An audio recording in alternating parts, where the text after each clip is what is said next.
When you say me or I, what are you pointing to? Most people point to a story, who they've been, what they want, what they fear, the job, the relationship, the pain, the plan. It feels like the core.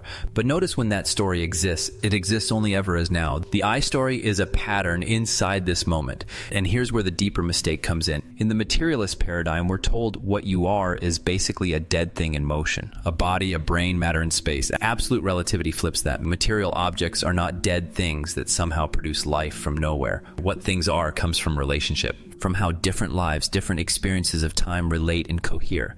Existence is relational, not isolated. So what are you? Not just a story, not just a chunk of matter. You are a present moment that only has meaning because it contains every other possible version as context. You find yourself here because you find yourself in all lives, all relative to each other, giving each other existence. The individual is real as a viewpoint, but the root is the whole relating to itself. So what changes when you stop thinking of yourself as a material thing? It gives you access to a question you could not even ask before. A question that is not psychological, not self-help, but structural. It is the question of why you find yourself in this exact life at all.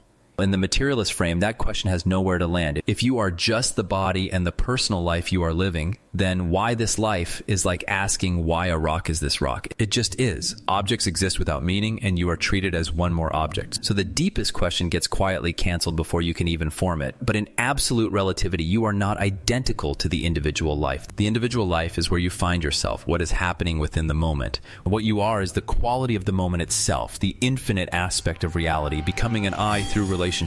Your present has its meaning and character because it is defined relative to all other possible experiences of time. From that view, why am I here becomes a real question. And the answer starts with another flip. The individual life you find yourself in is not what you are. It is where you are, a position in the whole, a body, a history, a family, a culture, a set of limits and opportunities, a situation. That is the location, not the essence. When you see that, your life stops being a cage made of identity. It becomes an environment you can work with. The egoic frame says, this is all I am, so I am trapped inside it. The absolute relativity frame says, I am the quality of the moment, and this life is the particular place that quality is showing up. That turns everything personal into material for transformation. So the real question becomes, what am I meant to do with the circumstance I find myself in? Not as a person trying to patch a story, but as the present, recognizing itself through this position. Asked from that place, the question starts carrying its own answer because the where begins to reveal what it is for. So why are you here? The Absolute Relativity Project is building a map through the singularity from the inside out. Follow us and learn more at absoluterelativity.org.